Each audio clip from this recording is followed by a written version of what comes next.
வணக்கம் நண்பர்களே. இன்னைக்கு நம்ம பதிவில் எதை பற்றி பார்க்க போறோம்னா சபரிமலை ஐயப்பன் கோவில் பற்றி தாங்க. சபரிமலைக்கு சென்று வழிபடக்கூடிய பக்தர்கள் பார்த்தீங்கன்னா நாடு முழுவதுமே இருக்கிறாங்க. சபரிமலையினுடைய பெருமைகளை நீங்கள் தெரிஞ்சுக்கொள்ளணுமா? சபரிமலையில பற்றி ஒரு சுவாரஸ்யமான ஒரு தகவல் தற்போது வெளியே இருக்குது. அது என்னன்னு தெரிஞ்சுக்கொள்ளணும்னா இந்த வீடியோவை ஸ்கிப் பண்ணாமல் பாருங்கள். இது போன்ற சுவாரஸ்யமான ஆன்மீக பதிவுகளை நீங்கள் தெரிஞ்சுக்கொள்ளணும்னா நம்மளுடைய சேனலுடைய பெல் பட்டனை கிளிக் பண்ணி சேனலை சப்ஸ்கிரைப் பண்ணிக்கோங்க. லைக் பண்ணுங்கள், ஷேர் பண்ணுங்கள், கமெண்ட் பண்ணுங்கள்.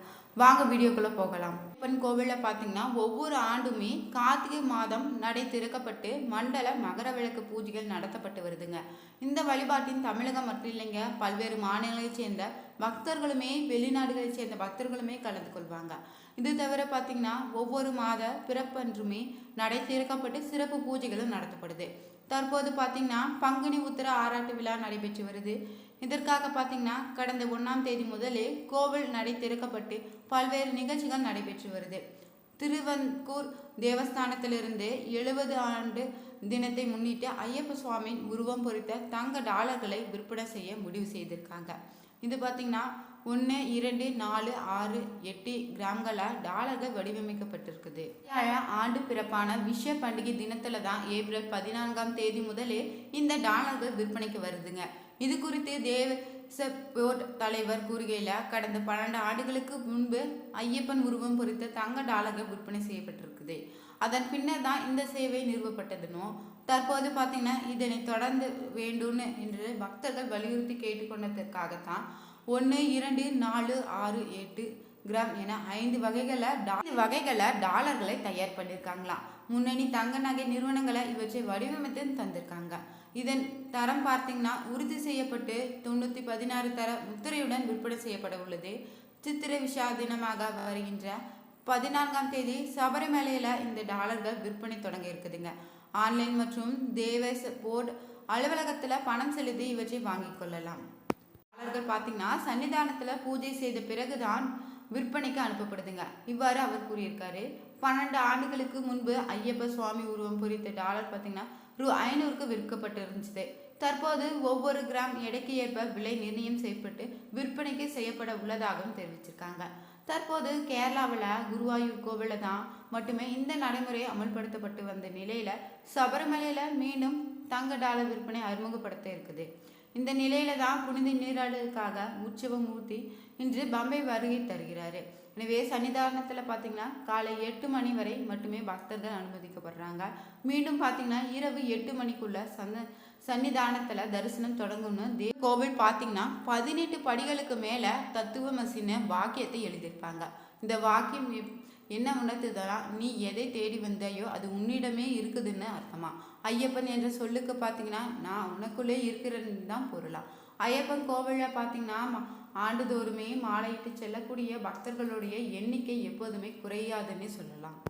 மாநிலத்தை பார்த்தீங்கன்னா மேற்கு தொடர்ச்சி மலை தொகுப்பில் தான் அமைந்துள்ள சபரிமலை ஐயப்பன் கோவில் கிட்டத்தட்ட பார்த்தீங்கன்னா 462 மீட்டர் உயரத்தில் இருக்குது. மூலவர் ஐயப்ப சுவாமியின் சிலை புராதன காலத்தில் 9 விதமான பாஷணங்களை கொண்டு உருவாக்கப்பட்ட நவபாஷண சிலையிலிருந்து தான் மரகத கல் கொண்டு செய்யப்பட்ட சிலைனோ இருவேறு கருத்துக்கள் இருக்குதுங்க. காண்டகாருண்ய வனத்தில் பார்த்தீங்கன்னா மகரிஷிகளினுடைய ஆணவத்தை போக்கத்தான் அவர்களை நல்வழிப்படுத்துவதற்காகவே சிவபெருமான் பிச்சாண்டனராகவும் நாராயணர் மோகினியாகவும் அவதாரம் எடுத்திருக்காங்க.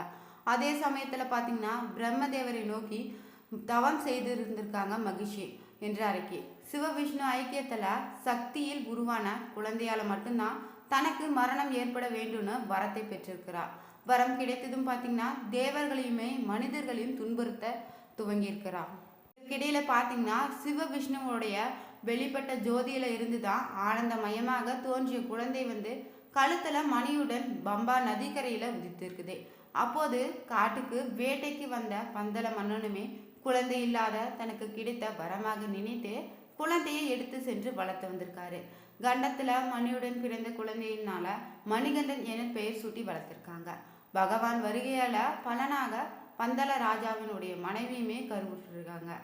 ஆண் குழந்தையும் பிறக்குது. பந்தல மன்னனும் மணிகண்டனுக்கு முடிசூட நினைத்திருக்காரு. இதனால மணிகண்டனை ஒழித்து கட்ட எண்ணிய ராணியுமே அமைச்சரும் பல சதி வேலைகளை செய்திருக்காங்க. ராணிக்கு ஏற்பட்ட நோயை போக்க புலிப்பால் கொண்டு வரணும் மணிகண்டன் காட்டுக்கு போறாங்க. மணிகண்டனுடைய வரவிற்காக தான் காத்திருந்தாங்க தேவர்களுமே. அவரிடம் முறையிட்டு இருக்காங்களாம். மணிகண்டனும் பார்த்தீங்கன்னா மகிழ்ச்சியை வதம் செய்து தேவர்களையும் காப்பாற்றிருக்காரு. சாபத்தால அரக்கியாக இருந்த மகிழ்ச்சியுமே அழகிய பெண்ணாக மாறி மணிகண்டனை திருமணம் செய்து கொள்ள விரும்பினாளாம். ஆனா தான் பிரம்மச்சாரியத்தை கடைபிடிப்பதாக கூறி மணிகண்டனுமே சபரிமலையில தனக்கு அமைய கோவிலுக்கு அருகிலேயே மாளிகைபுரத்து அம்மனாக வீற்றிருத்து அருள் புரிய வரமும் அளிச்சிருக்காங்க. இருந்த தேவர்களுமே புலிகளாக மாறி பின் வந்திருக்காங்க. புலி மீது பவனி வந்த மணிகண்டனிடம் ராணியும் அமைச்சருமே மன்னிப்பு கேட்டிருக்காங்க. பந்தள மன்னனாக மறுத்த மணிகண்டனுமே சுவாமி ஐயப்பனாக 18 படிகள் அமைத்து தவ கோலத்துல காட்சி செய்ய துவங்கியிருக்காரு. கோவிலுக்கு சென்று வழிபடும் போது ஒவ்வொரு விதிமுறைகளை பின்பற்றுவாங்க. ஐயப்பனுக்குமே விரத முறைகள் இருக்குதுங்க. அது என்னன்னு தெரிஞ்சுக்க போறோம். ஐயப்ப பக்தர்கள் பார்த்தீங்கன்னா காவி, கருப்பு மற்றும் நீல நிற உடையை அணிவாங்க. சபரிமலை செல்ல நினைப்பவங்க துளசி மணி மாலையும் ருத்ராட்ச மாலையும் குருசாமி கையால் அணிந்துப்பாங்க. இந்த மாலையை பார்த்தீங்கன்னா 54, 108 என்ற கணக்கில் தான் அமைந்திருக்கணும். 41 நாட்கள் கடுமையான விரதம் இருந்து இருமுடி கட்டி மலைக்கு செல்வாங்க. சபரிமலை யாத்திரையில் பார்த்தீங்கன்னா முக்கியமானதாக இருக்குது இருமுடி கட்டுவது தான். ஐயப்ப பக்தர்கள் சுவாமிக்கு செலுத்துவதற்காக எடுத்து செல்லக்கூடிய பச்சரிசி, நெய், தேங்காய் போன்றவற்றை ஒரு மூடியாகவும் வழியில தங்களுக்கான உணவை மற்றொரு முடியாகவும் கட்டி எடுத்து செல்வாங்களாம். இதனை பாவம் ஒரு முடி, புண்ணியம் ஒரு முடின்னு சொல்லுவாங்க. சிவனுடைய அம்சமான தேங்காயில தான் மகாவிஷ்ணுவின் அம்சமாக இருக்கக்கூடிய நெய்யை நிரப்பி ஒரு மூடியில வைத்து பாவ புண்ணியங்களை சுமந்து சென்று இறைவனிடம் ஒப்படைக்க வேண்டும் என்பதுதான் இதனுடைய பொருளாக இருக்குது. ஒரு கோவிலுக்கு ஒவ்வொரு பிரசாதம் எப்படி சிறப்பாக இருக்குதோ சபரிமலைக்கும் பிரசாதம் இருக்குதாங்க.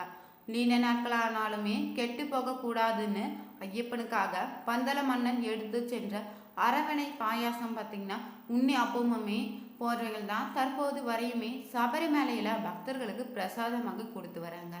அரவணை பாயாசம் பார்த்தீங்கன்னா பச்சரிசி, வெல்லம், நெய் சேர்ந்து செய்யப்படுவதாகவும் பக்தர்கள் இருமுடியில கொண்டு செல்லக்கூடிய தேங்காயில உள்ள நெய் ஐயப்பனுக்கு அபிஷேகம் செய்து ஐயப்பனுடைய திருமேனி தீண்டிய நெய்யினை பிரசாதமாக பக்தர்களுக்கு வீட்டுக்கு எடுத்து வருவாங்க. இந்த நெய் பார்த்தீங்கன்னா ஒரு ஆண்டு ஆனாலுமே கூட அதே நெருமணம் மாறாமல் கெட்டு போகாமல் இருக்குதுங்க. நெய்யினை நீங்கள் தொடர்ந்து 1 மண்டல காலம் சாப்பிட்டு வந்தீங்கன்னாவே போதுங்க. உங்களுக்கு இருக்கக்கூடிய தீராத நோய்கள் எல்லாம் தீர்ந்துவிடும் என்பது நம்பிக்கையாக பலரும் சொல்கிறாங்க. நிலையில் இருக்கின்ற 18 படிகளும் சிறப்பு வாய்ந்ததாக இருக்குதுங்க. தங்கம், வெள்ளி, வெண்கலம் போன்ற உலோகங்களால் செய்யப்பட்ட கவசத்தால் மூடப்பட்ட 18 படிகளுமே 18 தேவதைகள் அருள் செய்வதாக சொல்லப்படுது. இந்த 18 படிகளுமே வாழ்க்கையும் 18 வகையான குணங்களை குறிப்பதாக இருக்குது. தீயவற்றை நீக்கி நல்லவற்றை சேர்த்துக்கணும்னு 18 படிகளில் தத்துவமாக இருக்குது. 18 படிகளை ஏறும்போதும் 18 படிகளை கடந்து நாம் ஐயப்பனை தரிசிக்கும் போது என்ன வேண்டிக் கொள்கிறோமோ அது அப்படியே நடக்கும் என்பது பக்தர்களுடைய நம்பிக்கை. ஒரு ஆண்டுமே நீங்கள் பார்த்தீங்கன்னா மகர சங்கராந்தி அன்று தான் பந்தள அரண்மனையிலிருந்து ஐயப்பனுக்காக ஆபரணங்களை கொண்டு வரப்படுதுங்க. சுவாமிக்கு அணிவிக்கப்படுமா. அப்படி நகைகள் அணிவிக்கப்படும் போது தீபாராதனை காட்டும் போது மட்டும்தான் பொன்னம்பலமேட்டில் ஜோதி வடிவமாக ஐயப்பன் காட்சி தர்றாரு. இந்த மகர ஜோதியை காண்பது பார்த்தீங்கன்னா பாவங்களை அனைத்தையுமே போக்கக்கூடியதாக சொல்லப்படுது.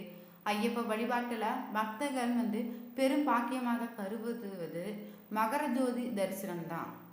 கேரள மாநிலத்துக்கு உட்பட்ட பந்தள தேசத்துல மன்னனுடைய மகனாக ஐயப்பன் வளர்ந்த காரணத்தால தான் ஆரம்பத்தில் பார்த்தீங்கன்னா சபரிமலை யாத்திரை என்பது ஐயப்ப வழிபாடும் கேரள மாநிலத்தவங்க தான் மட்டும் மேற்கொண்டு ஒரு வழிபாட்டு முறையாக இருந்திருக்குது.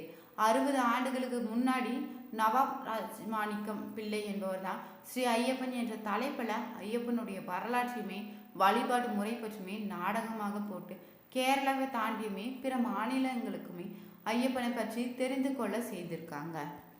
கோவில்கள் போல சபரிமலை ஐயப்பன் கோவில் இல்லைங்க.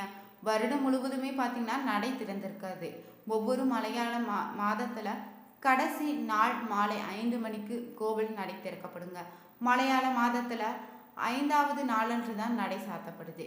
கார்த்திகை, மார்கழி, தை மாதங்களில் மண்டல மற்றும் மகர ஜோதி பூஜைக்காக மட்டுமே கோவில் பார்த்தீங்கன்னா காலை 4 மணிக்கு சுப்பிரபாதத்துடன் திறக்கப்பட்டு இரவு 11 மணிக்கு ஹரிவாசனத்துடன் நடை சாத்துறாங்க.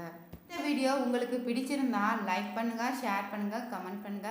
கமெண்ட் பாக்ஸில் ஐயப்பா போற்றி என 3 முறை பதிவிடுங்க. மறக்காம நம்ம சேனலோடைய பெல் பட்டனை கிளிக் பண்ணி சேனலையும் சப்ஸ்கிரைப் பண்ணிக்கோங்க. Thank you viewers.